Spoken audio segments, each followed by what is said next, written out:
العوض الجميل بعد الصبر الطويل. يا رب، جبرا لقلبي واستجابة لدعائي. اللهم لا تحبط لي دعوة تمنيتها بقلبي. اللهم إني أسألك خيرا في كل اختيار، ونورا في كل عتمة، وتيسيرا لكل عسير، وواقعا لكل ما أتمنى. يا الله. السلام عليكم، اللهم صل وسلم على سيدنا محمد وعلى آله وأصحابه أجمعين. حبايب قلبي الغاليين عليا، عاملين إيه؟ يا رب كلكم تكونوا بخير وبأحسن صحة وبأحسن حال، وربنا يسعدكم دنيا وآخرة. فيديو النهاردة إن شاء الله فيديو تنظيم مشتريات الشهر، وهنعمل مع بعض وصفة اقتصادية حلوة جدا جدا، وبنشتريها من بره بأغلى الأسعار إن شاء الله بإذن الله. في الفيديو ده هتشوفوها معايا، وإن شاء الله النهاردة فيديو يكون جميل كده، نتعلم مع بعض إيه الحاجات اللي لازم نغير عاداتنا فيها، ازاي نمشي ونواكب كده غلاء الاسعار اللي بقينا موجودين فيه دلوقتي. ان شاء الله باذن الله تستفيدي معايا من الفيديو يا ست الكل. يا ريت بقى ما تنسيش تحطي لي لايك حلو، وتكتبي لي كومنت حلو، وتشيري الفيديو لاصحابك لو عجبوا الفيديو. ولو انت اول مره تزوريني طبعا يشرفني ويسعدني وجودك معايا يا ست الكل. النهارده ان شاء الله قلت ابتدي كده بالمنطقه اللي هي جنب الغساله وبالتربو بتاع المنظفات. قلت كده عايزه اسيق تحتيه وابتدي ان انا انظمه واشوف ايه الحاجات اللي خلصت عندي خلاص. طبعا الكلوروكس يعني اللي انتوا شفتوه معايا بحطه على الغسيل في اول الفيديو ده يا بنات كان عندي من حوالي اكتر من 3 شهور. انتوا عارفين ان انا بجيب الحاجه الحمد لله والشكر لله بتقعد معايا فتره. ده كان اخر حبه فيه خلصته، حطيت منه شويه في البخاخه وشويه على الغسيل وخلاص على كده. وبالنسبه لحبايبي اللي قالوا لي يا دودي ماجي مقاطعه، انا والله يا بنات ما كنتش اعرف، لكن انا خلاص كده عرفت طبعا. بس بما انها جبتها فمش هعرف ارجعها، فان شاء الله باذن الله ما نجيبش الحاجات دي تاني خالص. المسحوق الغسيل، مسحوق الغسيل يا دودي اللي انت بتعملي ايه؟ انا يا بنات جبت كيلو ونص من باهي، كانوا عاملين 50 جنيه، وجبت عليهم كيلو من المسحوق السايب كان ب 15 جنيه، يعني 65 جنيه. المسحوق بتاعي هيبقوا عاملين 2 كيلو ونص معايا، بيكفوني طول الشهر الحمد لله والشكر لله. باخد بالكوبايه اللي انتوا شفتوها مع برسيل الجل اللي بغسل بيه هدوم الخروج. وهدوم الخروج كده كده انا ما بغسلهاش غير كل اسبوع مره، والحمد لله على كده. فدايما الحاجة بتاعتنا لما نستخدمها استخدام مظبوط ونعرف احنا بنستخدمها ازاي، هو ده اللي هيخليها توفر معانا. جبت بقى هنا الموب بتاعتي وحطيت شوية كلوركس كده على الأرضية، وبعدين كمان حطيت شوية دوني ومسحت تحت التربو، ومسحت كده كمان مكان ثبت الغسيل يعني. دايما لما يكون عندك مساحة صغيرة ومش عارفة تستغليها ازاي، حاولي بقدر الإمكان تجيبي لها منظمات أو حاجات رفيعة. البنات اللي بيشتكوا من المساحات عندهم الأماكن الرفيعة دي تشيل معاكي حاجات كتيرة جدا، ولكن لما حضرتك تكوني عارفة ازاي انك انت تستغليها صح. انا هنا بقى بدور على الحاجات اللي فاضيه بطلعها، الحاجات اللي فيها الحمد لله يعني مذيب الدهون اللي انا ماسكاه في ايديا ده يا بنات، ومنظف القماشه اللي انا ماسكاه في ايديا ده برضو. كل دول بقى لهم دلوقتي حوالي اكتر من 6 7 شهور. وكمان المنظف بتاع العربيه، كل الحاجات دي. ده بقى الملح بتاع فيبا، ومسحوق غساله الاطباق بتاعه فيبا. حلو قوي قوي. في ناس كتير قالت لي يا دودي مش حلو بيغير في الاطباق. لا، اللي بيخلي الحاجه تغير معاكي في غساله الاطباق ان انت حضرتك ما بتكونيش عامله تنظيف عميق لغساله الاطباق. لازم كل شهر على الاقل تدي دوره للغساله وهي فاضيه، نحط لها مسحوق عادي زي ما احنا بنحط، بس الاول نكون غسلناها بالخل وشويه من المسحوق كده وندعكها بليفه، بحيث ان هي تطلع اي شوائب علقه كده في الباب مثلا، في الفلتر بتاعها. والمراوح لازم الفلتر بتاعها كمان يتفك ويتغسل كل على الاقل كل اسبوع مره، لان احنا بنحط يا بنات فيه دهون وبنحط كمان فيه بقايا طعام، فكل الحاجات دي بتسبب على ان يبقى فيه شوائب في الغساله بتاعتك. انا هنا بقى ابتديت ان انا مسحتها زي ما شفتوا، وبعد كده رصيتها رصه حلوه. ان شاء الله باذن الله ناويه ان انا اعمل لكم ميزانيه، بس مش هكتب اسعار فيها. انا هعمل لكم ميزانيه يعني تتناسب مع الظروف اللي احنا فيها دلوقتي، ازاي تقدروا تمشي دنيتكم. لو ما نزلت لكوش بكره، لان انا ان شاء الله باذن الله بعد ما الفيديو ده ينزل لكم هكون سافرت القاهره كده يوم صد رد، عندي مشوار هناك ان شاء الله باذن الله نخلصه ونرجع مع بعض باذن الله يوم الخميس. فادعوا لي كده بصلاح الحال، وان ربنا يصلح لي حالي دايما ويصلح لكم حالكم جميعا. انا عايزه اقول لكم ان انا بحبكم جدا وبحب تعليقاتكم وكلامكم الجميل، ومهما قلت في الفيديو على ان انا اوفي حقكم معايا في الكلام والله ما هقدر اوفيه، لان انتوا فعلا احلى ناس واحلى عيله في الدنيا. ليه يا دودي بنرص مشتريات الشهر او بننظمها وبنخليها قدام عينينا؟ الكلام ده قلته معاكم كتير قبل كده في الفيديوهات، وهقوله معاكم للمره المليون تقريبا. بنرص المشتريات بتاعتنا علشان تبقى قدام عينينا، عشان نعرف الكمية اللي احنا بنستخدمها. لما الحاجة بتكون في الأكياس وتيجي حضرتك تطلقي كده بالبركة، طبعا دي أهم حاجة بركة ربنا، ولكن لما الحاجة بتكون في الأكياس وحضرتك تدلقي كده بالبركة، بتبصي تلاقي خدتي كميات كبيرة من الحاجة وهدرتي اللي فاضل منك، مثلا هتبتدي انك انت تتخلصي منه، او ان انت مثلا عملتي كميات قليلة. لا، فاحنا خير الامور الوسط. اما الحاجة بتبقى قدامنا بنعرف نعاير كده بالكوباية، ناخد بنص الحاجة اللي موجودة قدامنا، كل ده هيسهل علينا. طب تعالوا نعمل الوصفة الاقتصادية معانا النهاردة وبعدين نكمل الفيديو بتاعنا. الوصفة الاقتصادية اللي معانا النهاردة يا بنات وهي برجر الفراخ الاقتصادي. زي ما قلت لكم انا رحت جبت 20 قطعة برجر، كانت عاملة 100 جنيه في العرض من فتح الله، او 132 جنيه تقريبا. ولكن طعمه مش حلو، يعني مش وحش ومش حلو، هو يعتبر عجينة حاجة كده مع مجهولة المصدر. انما احنا النهاردة هنعمل برجر حلو قوي. وانا شفت حبيبتي امة الله ربنا يديها الصحة يا رب، هي كانت عاملاه من فترة وعجبني جدا جدا. لما جربته قلت كمان يعني اقول لكم عليه انتوا كمان تجربوه. هنقول الاول احنا عملنا ايه وبعدين نقول البقيات الصالحات. بصوا يا بنات، انا هنا حطيت كوبايه من الشوفان، سواء مطحون او حب عادي، وبعدين تطحنيه زي ما انت عايزه. حطيت معلقه ونص من النشا، وحطيت معلقه من البهارات البرجر، انا مش عارفه حطيتها ولا لسه هحطها، المهم هنحط معلقه كبيره من بهارات البرجر. وحطينا بصلايه متوسطه ما يعادل ربع كيلو من البصل. ليه ربع كيلو من البصل؟ علشان احنا هنحط ربع كيلو من صدور الفراخ. يبقى احنا كده حطينا كوبايه من الشوفان، حطينا معلقه ونص من النشا، معلقه كبيره من البهارات، وكمان حطينا ذره ملح، وحطينا يعني ربع كيلو من البصل. هبتدي بعد كده اعمل فيهم ايه، اقلبهم كده زي ما انتم شايفين، واحطهم على نار هاديه خالص مع التقليب المستمر لحد ما الشوفان يسخن معايا، يبتدي لونه يغير حاجه بسيطه خالص كده، يبتدي البصل يدبل وينزل الميه بتاعته من غير اي ماده دهنيه. يبقى كده زي الفل معانا. الخطوه دي انا اتعلمتها منها وفعلا بتفرق في طعم البصل في الحاجه بتاعتك خالص. بعد كده عملت ايه، حطيته في حاجه كده يبرد، وبعد ما يبرد هتبتدي ان احنا نشتغل فيه. مش هنسيبه في الطاسه يا دودي، ليه؟ علشان الطاسه سخنه، هتفضل تخلي الدقيق معانا لونه يغمق، وتبتدي ان هي تغيّر معانا اللون. طب أنا لو مش عايزة أحط دقيق شوفان يا دودي وما عنديش، ممكن أحط إيه، ممكن تحطي برغل، تنقعيه شوية كده زي ما عملنا السجق، تنقعيه بشوية مَيّة وبعد كده تضربيه في الكبة. ولكن يا بنات إضافة الشوفان إضافة ممتازة جدًا. أولًا الشوفان فيه ألياف عالية جدًا، كمان فيه بروتين، يعني لإن هو بروتين نباتي، فيعني قيمة غذائية متكاملة. إحنا هنا بنعمل لولادنا قيمة غذائية، ما هواش إحنا بنحرمهم، لأ أبدًا، إحنا حاطين لحوم وحاطين كل حاجة. والولاد أصلًا عندي عايزة أقول لكم يعني بيحبوه وبيعشقوا الطريقة دي جدًا والطعم ده جدًا. أنا حطيت بيضة بعد ما حطيته يتضرب كده، حطيت بيضة وضربته كده كويس. طبعًا ليه حطينا البيضة؟ علشان تدينا نسبة سوائل. بعد كده حطيت صدر الفرخة اللي هو ربع، يعني نص صدر الفرخة، الفرخة ليها صدرين إحنا خدنا نص منهم، خدنا صدر منهم يعني. بعد كده هاحط كوبايتين كده من المَيّة. وليه كوبايتين المَيّة؟ علشان بس يشغّلوا لي الكبة معايا، ما تكتريش مَيّة، علشان ما يبتداش إن هو يكون سايب معاكِ وتضطري تحطي له أي يعني مثلًا دقيق أو نشا تاني علشان تمسكيه. لأ، إحنا عايزين نخلّيه كلّها مقادير متوازنة.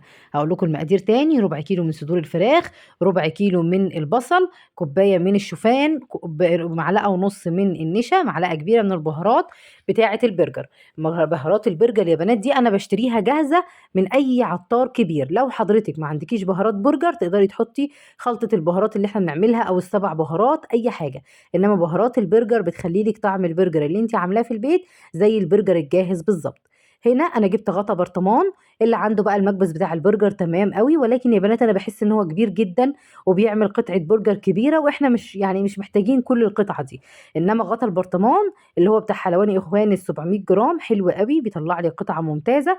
ابتديت كده إن أنا أرُش رشة من الزيت، وبخاخة الزيت دي فكرة رائعة. يعني حضرتك لو عايزة توفّري في الزيت هاتي بخاخة الزيت. أنتم عارفين يا بنات إن أنا باستخدمها في كل حاجة دلوقتي، باحط بيها على الجبنة، باحط بيها على الفول، على البيض، ب بم يعني باعمل بيها إيديّا كده، بابِل بيها إيدي لمّا أكون باعمل حاجة زي كده، بتوفّر معايا وما بتهدّرش، بادهن بيها صواني الكيك. ففعلًا موضوع بخاخة الزيت دي حاجة أساسية جدًا معاكِ في التوفير في الزيت. بعد كده يا بنات هنا عملت إيه، جِبت الطاسة بتاعتي أو الجريل، سخّنته كويس جدًا بشوية زيت، وهابتدي أنزل بالخليط بتاعي. خلّي بالكم الخليط ده فيه بيض، فإحنا عايزين البيضة تستوي. وعايزة أقول لكم إن هو مش هيكِش معانا خالص، يعني القطعة دلوقتي زي ما أنتم شايفينها زي ما إحنا حطيناها. اللهم بارك يا بنات بيبقى حلو. خليه يستوي على نار متوسطة. ليه نار متوسطة؟ عشان احنا عايزين نسوي العجينة اللي احنا عاملينها. احنا عاملين هنا عجينة ولكن والله طعمها لذيذ جدا جدا. انتوا عارفين انا عملت البرجر ده لولادي وحطينا جنبه شوية محشي كانوا فاضلين عندنا كده. بصوا انا هنا بقول لكم شكله ولا تفرقيه عن البرجر الجاهز، والطعم سبحان الله لذيذ جدا جدا. وكمان التماسك بتاعه ما فكش معانا، ما حصلهوش اي حاجه، فاعملوه وعلى ضمانتي. تعالوا بقى نقول البقيات الصالحات. الحمد لله ولا اله الا الله والله اكبر وسبحان الله ولله الحمد. ربنا يا رب يجعله شاهد لنا ويتقبل منا كده ان شاء الله باذن الله. ادعوا ربنا كتير، استغفروا كتير، الحمد لله ولا حول ولا قوه الا بالله. دايما دايما خلي ذكر الله على لسانك، كل حاجه هيبقى فيها خير وكل حاجه هيبقى فيها بركه. انا هنا بقول لكم اللهم بارك حلو زي الفل. طب تعالي يا دودي انتي خدتينا في دوكه كده، هقول لكم هنعمل ايه. هنعمل الحلو معانا. انا وانا بروق كده وبنظم مشتريات يا ست الكل، لقيت لك نص كيلو دقيق سميد كده حيران من الشهر اللي فات. قلت له تعالى والله ده انا نفسي اكل بسبوسه بقالي قد كده. جبت بقى كوبايه الا ربع من السمنه، كوبايه الا ربع من السكر، كوبايه الا ربع من اللبن. السمنه يعني سايحه مش سخنه، اللبن دافي حاجه بسيطه خالص مش سخن، والسكر. وحطيت عليهم كيس من الفانيليا كده علشان يديني طعم البسبوسه الجاهزه اللي احنا بنشتريها من بره. انا عايزه اقول لكم يا بنات ان الحلويات دي غليت جدا واسعارها بقت رهيبه. احنا نعملها في البيت بحاجه سهله وبسيطه. ويمكن انا الاسبوع اللي فات ما عملتش لاولادي واشتريت لهم جاهز، انما الاسبوع ده قررت كده ان انا اعمل لهم في البيت. بعد كده هنبتدي ان احنا نقلب فيها كويس جدا. حطيت لها كمان ذره ملح علشان تعادل السكر اللي موجود معانا. وبعد كده هنجيب 3 كوبايات من دقيق السميد، نفس الكوبايه اللي عيرنا بيها السمنه واللبن والسكر هنعاير بيها السميد بتاعنا علشان تبقى بسبوسه مظبوطه معاكي، لا هي طريه قوي ولا هي ناشفه قوي، لا هي تنشف معانا ولا اي حاجه. نيجي بقى على الخطوه الاساسيه في البسبوسه وهي التقليب. بعد ما نعملها بصوا يا دوبك كده انا بخفي بس الدقيق في السوائل. اوعي تعجني فيها علشان لو عجنتيها هتبصي تلاقيها مسكت معاكي وقفشت وباظت وبقت وحشه خالص. بعد كده جبت صينيه مقاس 32، دهنتها بشويه من السمنه. وخليط السمنه يا بنات اللي انتوا شفتوه انا حاطه منه ده سمنه هولندي على سمنه بلدي. يعني سمنه حوالي 3 4 معالق من السمنه البلدي عليهم ربع كيلو من السمنه الهولندي، اللي هي السمنه الروابي او جنه او الكلام ده يعني. حطيتهم كده وعملتهم ميكس باخد منهم الحلويات بتاعتي. بعد كده حطيناها في الفرن على درجه حراره 180 الرف الوسطاني. لما الاقي الحروف معايا احمرت ابتدي ارفعها من فوق تاخد لون. هنعمل بقى وهي في الفرن الشربات بتاعها. الشربات بتاعي انا معايا كوبايتين من السكر قصادهم كوبايتين من الميه وعصره ليمونه. بعد كده هقلبهم تقليب كويس كده بايديا من غير طبعا معلقه، يعني انا احرك الحله بس. ونحطهم على النار لمده 7 دقائق ونطفي النار. عايزه اقول لكم حاجه مهمه جدا النهارده كمان، هقول لكم ازاي شلت لشهر رمضان توابل وخزين معايا. برضو هتشوفوه معايا النهارده في الفيديو. احنا كل شهر متعودين الحمد لله بنشيل حاجه لشهر رمضان، بحيث لما يجي شهر رمضان ونطلع الخزين بتاعنا نفوجئ كده ان احنا عندنا الخير كله في بيتنا الحمد لله. والشكر لله دايما على كل حال. هنا بقى زي ما انتوا شايفين البسبوسة بتاعتنا طلعت معانا بقت بالشكل واللون الذهبي الجميل ده. هروح حاطه عليها كمية الشربات. طول ما تلاقي البسبوسة شربت معاكي تلاقي البسبوسة معاكي ناجحة. انا هنا بس قطعت معايا لان حد كان بيرن عليا، ولما حد بيرن الكاميرا بتفصل. المهم يا بنات بعد كده هنبتدي ان احنا نعبي بقى الحاجات بتاعتنا في المنظمات. ودي من الحاجات الاساسية جدا بالذات المكرونات، الدقيق، السكر، الرز. اولا نظافة، ثانيا بتديكي ايحاء دايما ان الحاجه عندك بتستخدميها استخدام عادل. واستخدام العادل قلته لكم اكتر من مره، وهو ان احنا نحافظ على الحاجه واحنا بنستخدمها بحيث توصل معانا لحد على الاقل اخر الشهر، لحد مثلا 20 يوم في الشهر.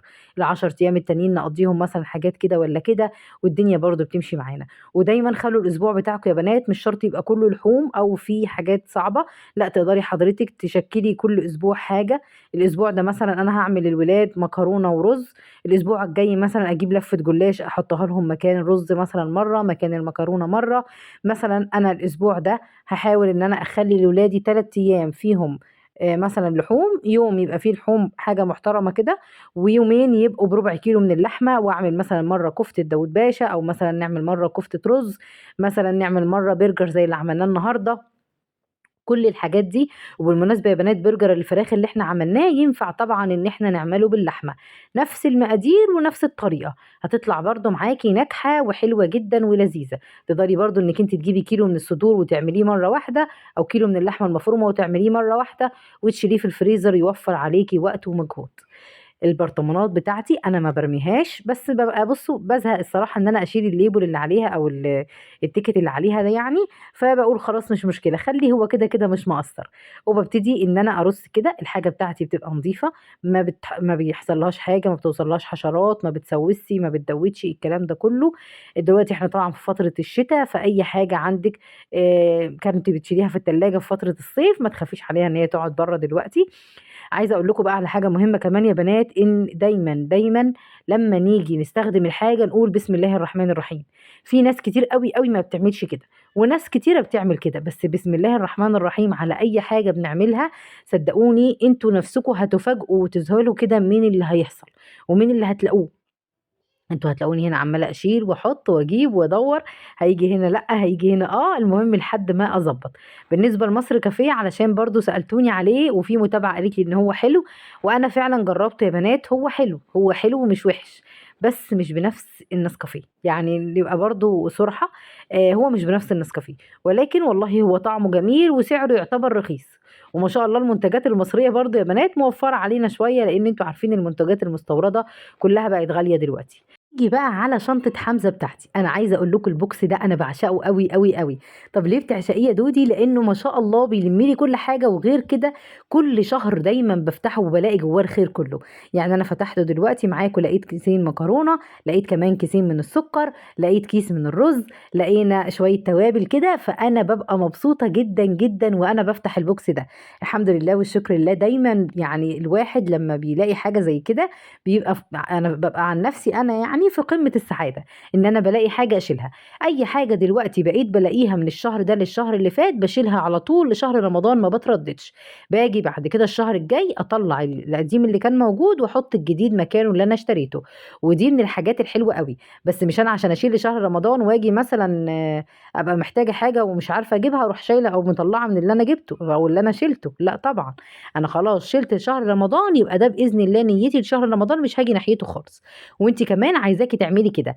والنهارده بقى انا عايزه اقول لكم ان انا شلت كميه حاجات من الحاجات اللي برضو بحتاجها كتير وفلوسها بتبقى غاليه. احنا ليه بنعمل يا بنات كده وبنشيل شهر رمضان من دلوقتي؟ بنشيله علشان لما يجي شهر رمضان نتفرغ ان احنا نقدر نشتري زينه، نقدر نشتري لحوم اكتر، نقدر نجيب او نعمل حلويات لاولادنا، في لبس عيد، في حاجه انت مثلا عايز تشتريها تجددي في بيتك، في مثلا ستاره عجباكي عايزه تجيبيها. كل ده هيجي بانك لما تيجي في شهر رمضان او قبل شهر رمضان بشهر مثلا او شهرين هتبصي تلاقي عندك خزين رمضان، فمش محتاجه فلوس انك تجيبي خزين رمضان، بل بالعكس انت هتعملي حاجات تانية انت عايزاها. فده اللي بيخلينا نشيل من دلوقتي لشهر رمضان. احنا دلوقتي يا بنات فاضل لنا حوالي 3 شهور، يعني فاضل جماد اخر، فاضل رجب، وفاضل كمان قولوا معايا شعبان، وبعدها يجي رمضان، يعني حوالي 3 شهور. الثلاث شهور دول او 3 شهور ونص عايزاكي تستغليهم. كل شهر نقدر نشيل حاجه. طب انا ميزانيتي يوميه يا دودي مش اسبوعيه، هقدر اشيل حاجات، هتقدري تشيلي حاجات. ايه بقى؟ انا مثلا النهارده وليكن نزلت معايا 150 جنيه، جبت حاجات ب 120 وتفضل 30، اجيب من ال 30 دي حاجه ب 15 واشيلها لشهر رمضان. تجيبي بقى كيسين مكرونه، كيس مكرونه، تجيبي مثلا كيس عدس، او مثلا نص كيلو من العدس او ربع كيلو على حسب ال 15 ما يجيبولك. المهم نبتدي كل مره نعمل كده. والناس اللي عايزه تحول ميزانيتها من اسبوعيه او من يوميه لاسبوعيه تعمل نفس اللي انا بقوله ده، ان هي كل يوم تبتدي تجيب حاجه من الحاجات اللي هي بتحتاجها طول الشهر. فهتلاقي نفسك لما تيجي الاسبوع الجاي انت معاكي، الاسبوع اللي بعده انت عندك، فده اللي هيفرق معاكي. تعالوا بقى نقول على البوكس اللي احنا هنشيله لشهر رمضان، بس الحاجات دي انا هشيلها في التلاجة. انا هنا كنت جايبه معاكم كيس من الفول كان عامل 20 جنيه، اللي هو او 15 جنيه، كان عامل 15 جنيه. وكمان كان عندي هنا نص كيلو من الفول. فالمهم ان انا شلت الاتنين دول لان انا لقيت عندي فول تاني. بعد كده كنت جايبة معاكم ب10 جنيه من الكزبرة، فلقيت كزبرة فشِلت ال10 جنيه كزبرة، كنت جايبة ب10 جنيه من البابريكا فلقيت بابريكا فرُحت شايلة ب10 جنيه البابريكا، وهكذا أي حاجة جبتها الشهر ده ولقيت عندي منها الشهر اللي فات أو لقيت عندي منها في التلاجة، فبابتدي إن أنا أحطها في كيس كده، وليه باحطها في كيس؟ علشان إيدي ما تجيش ناحيتها أبدًا. هنا كمان كنت جايبة معاكم 2 كيلو من السكر، فبما إني لقيت 2 كيلو سكر في البوكس بتاعي اللي أنا قُلت لكم عليه، فشِلت كيلو واحد من دول، يعني أنا كده بقى عندي 4 كيلو شِلت منهم كيلو وفي 3 كيلو، ال3 كيلو دول مع الكيلو اللي هاجيبه من التموين هيبقى عندي 4 كيلو اللي هو ما يعادل كيلو من السكر أسبوعيًا.